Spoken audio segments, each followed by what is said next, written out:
Sa Cayetano in Action with Boy Abunda. Serbisyo para sa kabataan. Isang nagmamagandang loob na nanay ang lumapit sa Cayetano in Action para matulungan ang isang bata na walang birth certificate. Paglabas ng birth certificate po, binigay ko po dun sa parent. Ayaw po nilang asikasuhin. Ginawa ko po, ako na lang po yung nag-try dun sa City Hall na baka pwedeng ako na kahit hindi naman ako kaano-ano. Bagong mandatory daw po ng PSA, bawal na rin po daw ako. Ano daw maipaparehistro ang birth certificate nito? Alamin sa Cayetano Aksyon Agad. Serbisyo para sa mamimili.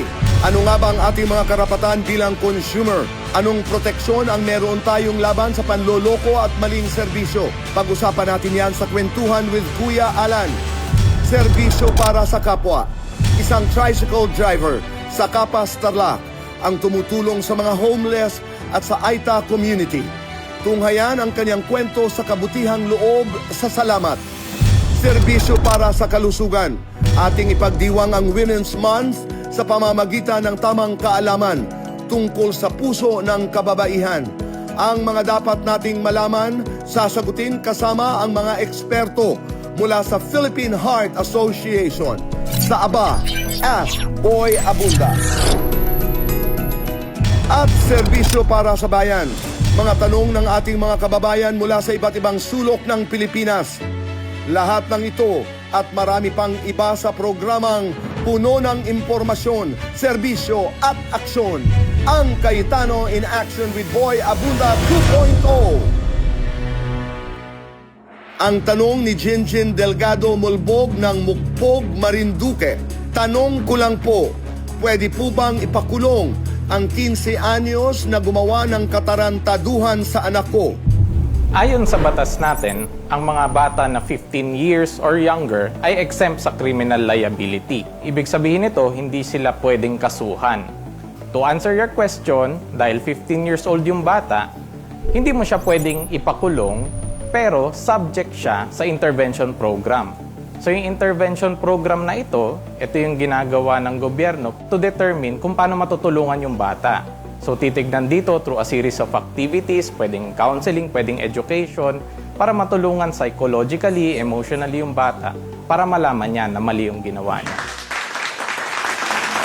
Ang tanong ni Raymond Amar ng Bacolod, dapat po ba sa isang trabaho, may contract kasi kami, walang pinirmahan na contract. Magti 3 years ako sa isang Chinese restaurant. Saan pwedeng lumapit? Sa labor po ba?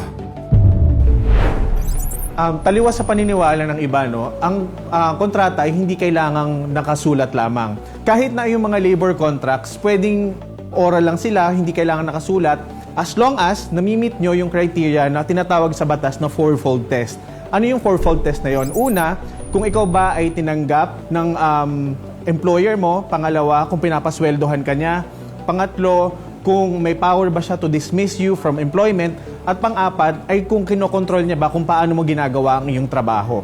So kapag na-meet yung mga ganong klaseng requirements, ibig sabihin, meron kayong relasyon bilang employer and employee at ebidensya yon ng employment contract sa pagitan ninyong dalawa. Pwede siyang maging basehan para makapagreklamo ka halimbawa ng illegal dismissal.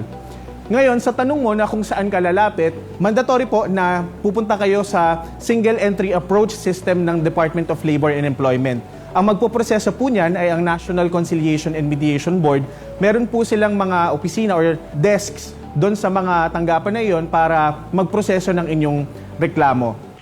Ang tanong ni Wilfredo Bandillo Jr. ng Santa Rosa, Laguna. Tinanggal po ako sa trabaho bilang isang security guard sa subdivision sa Canlubang dahil lang sa isang papayang ibinigay sa akin ng isang homeowner. Nakita ito at inireklamo ng isa ring homeowner at hindi nito alam na ibinigay lang sa akin ang papaya. Tama po ba yun? Natanggalin lang ako dahil doon sa pagtanggap ko ng papaya. Ano po ang aksyon na dapat kong gawin? Okay, ang cause ay dahil tumanggap ka ng papaya.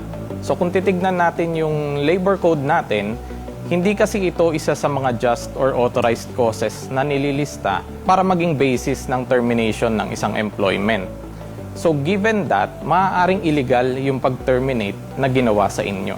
Pero siguro kailangan din nating tingnan kung ano yung nakalagay sa employment contract mo. Kung malinaw doon na nakasaad na bawal kang tumanggap sa mga residente halimbawa ng subdivision na binabantayan mo, pwede siyang mag-fall under just causes sa labor code because pwede siyang sabihin sigurong breach of trust or willful disobedience yun kasi kung iyon ang inuutos ng kontrata at hindi mo sinunod, pwede siyang maging basehan ng pag-terminate sa'yo. So, in terms of action, kung anong pwede mong gawin upang makasigurado tayo dahil nga limitado kami doon sa, kumbaga sa details or sa facts na nabigay mo mula sa tanong mo, pwede kayong lumapit sa regional office ng DOLE para magsampa ng reklamo doon sa termination ninyo.